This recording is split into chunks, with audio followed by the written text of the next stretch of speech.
आप लोगों का प्रॉब्लम क्या है कि चेहरे पे दाढ़ी, सर पे टोपी, जिस्म पे शेरवानी, तो ये कब मजहबी कट्टर हो गया? अरे भाई इसको छोड़िए। नाथूराम गोडसे जो था वो कौन सा कट्टर था? वो तो खतना कराकर महात्मा गांधी को कत्ल किया, और उसकी तारीफ करने वाले आज हिंदुस्तान की लोकसभा में बैठे हैं, उनको कट्टर नहीं बोलेंगे आप? वो भी कट्टर, हाँ, कट्टर बिल्कुल। नाथूराम गोडसे कट्टर था, मेरा कातिल था, बिल्कुल। मेरा जो कट्टरपन है ना, वो संविधान के लिए है, कॉन्स्टिट्यूशन के लिए है, और मुझे फख्र है उस बात की। मेरी जिंदगी का मकसद क्या है बता रहा हूं आपको, कि हमने संविधान में कहा कि लिबर्टी, इक्वालिटी, फ्रेटर्निटी, जस्टिस। मैं चाहता हूं कि वो मिले मुझे। आपका कट्टरपन आपके मुस्लिम वोट बैंक के लिए लगता है कि आप जब मुसलमानों को एड्रेस करते हैं तो कट्टरपन दिखता है। हालांकि ओवैसी साहब संसद में बोलते हैं थोड़ी संजीदगी दिखती है, लेकिन जब तेलंगाना, करीमनगर, हैदराबाद में होते हैं तो अलग भाषा में। इस इलेक्शन में, इस पार्लियामेंट के इलेक्शन में मैंने 100 से ज्यादा पब्लिक मीटिंग्स किए, और अल्हम्दुलिल्लाह इलेक्शन कमिश्नर ऑफ इंडिया से मुझे एक नोटिस नहीं मिली। प्राइम मिनिस्टर को मिली, मोदी को मिली, अमित शाह को मिली, राहुल गांधी को मिली, मुझे नहीं मिली। अब आप कह रहे हैं कि फिर भी मैं कट्टर हूं उस मामले में, तो अब मैं क्या कर सकता हूं? कट्टर इस मामले में कि आप भी जब भाषण देते हैं, भाषणों में आप मुस्लिम वोट बैंक की हिफाजत के लिए या मुस्लिम वोट बैंक। अरे अजीत साहब, आप कौन सी दुनिया में है? मुस्लिम वोट बैंक इस मुल्क में कभी था ना कभी रहेगा। इस मुल्क में हमेशा हिंदू वोट बैंक था, है और रहेगा। इसीलिए नहीं है, नहीं। अरे ये तो हैदराबाद, अरे नहीं है, अरे छोड़, नहीं है, रामपुर से आजम खान जीते हैं क्योंकि छोड़िए, ये मुस्लिम वोट बैंक नहीं है। मुलायम सिंह यादव हिंदू वोट बैंक था और रहेगा। इसीलिए CSDS का डेटा है कि 14 में मोदी को 37 हिंदू वोट मिला था, अब 44% हो गया।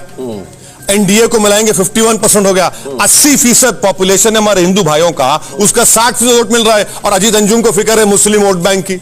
अरे भैया, पूरा मुल्क भाग गया मोदी के पीछे, और आप हमको कह रहे हैं। मुझे अरे उनको भी तो देखिए, साक्षी महाराज बैठे होते, साध्वी प्रज्ञा होती तो उनसे उनके सवाल करते। आपको पूरा इख्तियार है, तो आपको पूरा इख्तियार है मुझसे पूछने का, और मुझे पूरा इख्तियार है कि आपके सामने सच बयान करो।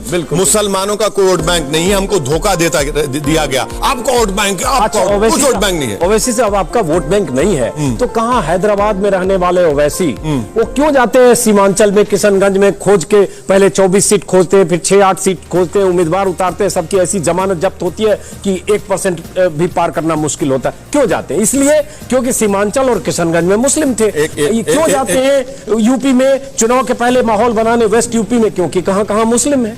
मोदी क्यों गए? नहीं, अब आप अरे आपको तकलीफ क्यों रही मोदी का नाम लेते? अरे सुनिए ना, बोलिए। अरे मोदी का नाम लेते कि आपको आपके मुंह पे उंगली रख दी आप। अरे छोड़िए, अच्छा सुनिए, बताता हूं आपको। औरंगाबाद की सीट किसको हराया हमने? किसको हराए? औरंगाबाद हमने शिवसेना को हराए, 30 साल का डोमिनेशन खत्म किए। रहा सवाल सीमांचल का, हमारे कैंडिडेट अख्तर ईमान ने 3 लाख वोट हासिल किए। अगर मैं नहीं लड़ता वहां पे तो बीजेपी NDA जीत जाती। इलेक्शन नहीं, हिंदुस्तान को हर जगह पर जाऊंगा मैं, जब तक अल्लाह मुझे जिंदा रखेगा हर जगह जाऊंगा, इलेक्शन लड़ूंगा। जहां जहां मुस्लिम वोट, अरे मुसलमान, वहां चाहे जमानत जब्त हो जाए लेकिन वहां जाऊंगा। देखिए सर, पहले काशीराम ने अच्छा कहा था, पहला इलेक्शन हारो, दूसरा हराओ, तीसरा जीतो। तो अब हम जो है, हम सेकंड स्टेज पे आ गए हैं, लड़ेंगे। अरे जमहूरियत की ब्यूटी यह है कि देखिए, मैं जीतू हारो अलग बात है, मगर मैं हिंदुस्तान की आवाम में डेमोक्रेसी का कॉन्फिडेंस पैदा कर रहा हूं। कौन सा गुनाह कर रहा हूं भाई? मैं तो कर रहा हूं डेमोक्रेसी में इन्वॉल्व हो, वोट डालो, लड़ो अपने हक के लिए, तो अच्छी बात है ना? नहीं, अच्छी बात है। और आप कहते हैं कि आप कट्टर हैं, लेकिन आप जब भारत माता की बात होती है तो इतने गुस्सा क्यों आ जाता है कि मेरी गर्दन पर छुरी रख दो लेकिन मैं भारत माता की जय नहीं? वो स्टेटमेंट मैंने इसलिए दिया था क्योंकि RSS के मौजूदा सरसंघचालक ने कहा था कि इनको बोलना पड़ेगा। हमने कहा कि हम नहीं बोलेंगे। क्या करेंगे? मार डालेंगे। आप मार डालेंगे, नहीं बोलेंगे। और अगर आप बोलेंगे अजीत साहब, मैं आपके साथ ठहरूंगा। बोले बिल्कुल बोलिए आप, तो आप बोलेंगे भारत माता की जय। मैं आप मुझे फोर्स करके नहीं, तुमको बोलना पड़ेगा, ये लॉयल्टी का टेस्ट है, मैं कहूंगा नहीं बोलूंगा मैं। आप लॉयल्टी का टेस्ट क्यों बना रहे? नहीं, मैं टेस्ट नहीं बना रहा हूं। मैं जो लोग बनाते हैं, मैं आपसे कह रहा हूं कि भाई मेरी लॉयल्टी का टेस्ट ये है कि मैंने संविधान के ऊपर अल्लाह के नाम लेकर ओथ लिया है। उस संविधान का पासो लिहाज रखूंगा मैं, और उस संविधान में जोर जबरदस्ती अलाउड नहीं है। और जब एक MP जीत कर जाता है ओथ लेने के लिए, आपने देखा क्या हुआ संसद में, कि सिर्फ हमको ही देखकर शुरू हो गए नारे मारना। तो आपने भी तो जवाब में अल्लाह अकबर बोल दिया। हाँ, बिल्कुल बोला। आप अगर जय हिंद बोलते तो लगता है कम से कम बराबर आपके अभी हमने जय हिंद कहा, अल्लाह अकबर भी बोला। जय हिंद कहा हमने, जय हिंद कहा हमने, अल्लाह अकबर भी बोला, सुना है हमने, जय हिंद कहा। तो आपने भी जवाब वही दिया। इसीलिए तो जिन्होंने श्री राम के नारे लगाए उनका काउंटर आप अल्लाह अकबर से करते हैं। देखिए, आप भगवान राम को मानने वाले हैं, बिल्कुल मानिए, बिल्कुल मानिए, मगर उस राम की जिंदगी को थोड़ा पढ़ भी लीजिए। नहीं, मैंने पढ़ा। नहीं, आपको नहीं कह रहा हूं मैं, जो लोग कर रहे हैं उनका नाम लेकर, मर्यादा पुरुषोत्तम राम का नाम लेकर जिंदगी का अगर 1% हिस्सा पढ़ेंगे तो इंसान बन जाएंगे, इंसान बन जाएंगे। ये तो अरे इनका नाम बदनाम कर रहे हैं, लोगों को मार रहे हैं। झारखंड का एक एमएलए, मुस्लिम एमएलए कहता है बोल, टीवी पर बोलता है बोल। क्या बात है भाई, क्यों बोलेंगे? हम नहीं बोलेंगे। आप जोर जबरदस्ती नहीं कर सकते, आपका मजहब है, आप उस पर चलिए, फखर से चलिए, मगर यह बात नहीं है कि आप अपनी आइडियोलॉजी को मेरे सर पे थोप देंगे और दबाएंगे, डराएंगे। कितना डराएंगे आप? जब आप उस तरह से ओवैसी साहब बात करते हैं ना कि मेरी गर्दन पर छुरी भी रखी, भारत माता की जय नहीं बोलूंगा, तो ऐसा लगता है कि आप में खास किस्म की एलर्जी है ऐसे शब्दों से, नहीं है, और इसलिए वो इमेज गलत जाती है, जबकि आप दूसरी बात कर रहे हैं। सर देखिए, मैं कोई फिल्म स्टार नहीं हूं, मुझे अपनी इमेज की बनाने की फिक्र नहीं है। इमेज जिसको बनाना है बना ले, वो, मुझे अपनी इमेज की फिक्र नहीं है। मैं जो काम कर रहा हूं मैं करता रहूंगा। ये इमेज के लिए काम नहीं करते हम लोग, ना हमको इमेज की फिक्र है। मैं जानता हूं कि दाढ़ी वाले की इमेज अच्छी नहीं होती पूरी दुनिया में, मुझे मालूम है, मगर मुझे उसकी फिक्र नहीं है। ऐसा नहीं है। इमेज, देखिए सर, इमेज के लिए काम नहीं होगा। संविधान में जो उसूल रखे गए, जो फंडामेंटल राइट्स है, जिसका ख्वाब बाबा साहब अम्बेडकर ने देखा, उस ख्वाब को पूरा करना हमारा आपका काम है, हम करेंगे। मगर आप कहेंगे कि हमारी आइडियोलॉजी पर तुमको चलना पड़ेगा, हम बोलेंगे नहीं चलेंगे, नहीं चलेंगे तुम्हारी आइडियोलॉजी। नहीं, लेकिन जब आप ये कहते हैं कि छुरी रख के भी हम नहीं बोलेंगे, तो उसका जवाब जावेद अख्तर जैसे लोग देते हैं कि हैदराबाद के एक मोहल्ला छाप नेता है जो कहते हैं किसी कीमत पर भारत माता की जय नहीं बोलूंगा क्योंकि ये संविधान में नहीं लिखा। एक बार जरा सुनाना चाहूंगा कि क्या आपने कहा था, क्या जावेद अख्तर ने कहा था संसद में, जरा सुनाते हैं। मोहन भागवत साहब, मैं नहीं लगाता नारा, क्या करते आप? मेरे गले में छुरी भी रख देंगे तो नहीं बोलूंगा मैं, क्योंकि हिंदुस्तान के कॉन्स्टिट्यूशन में कहीं पर भी लिखा नहीं है भारत माता की जय बोलना। साहब है जिन्हें ख्याल हो गया कि वो नेशनल लीडर है, हालांकि हकीकत यह है कि वो हिंदुस्तान की एक स्टेट आंध्रा, कि एक शहर हैदराबाद, कि एक शहर, उस शहर के मोहल्ले के लीडर हैं। उन्होंने ये कहा कि वो भारत माता की जय नहीं कहना चाहता। मैं ये जानने में इंटरेस्टेड नहीं हूं कि भारत माता की जय कहना मेरा कर्तव्य है कि नहीं, ये मैं जानना भी नहीं चाहता, इसलिए कि ये मेरा कर्तव्य नहीं, मेरा अधिकार। और मैं कहता हूं भारत माता की जय, भारत माता की जय, भारत माता की जय।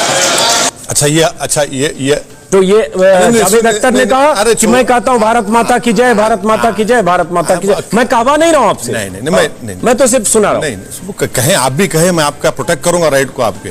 उन्होंने कहा कि शेरवानी पहनकर, अरे वो देखना भूल गए कि चेयर पर हामिद अंसारी शेरवानी पहनकर बैठे थे। मैं तो मोहल्ले का भी लीडर नहीं हूं सर, यही लीडर है। जावेद अख्तर बहुत बड़े नेता हैं, इलेक्शन लड़ लें, बता दें, जो दूसरे पार्टी के ऊपर नॉमिनेट होकर आते हैं उनका राइट है, बोलिए, मुझे फिक्र नहीं है। मुझे इमेज की इसकी फिक्र नहीं है।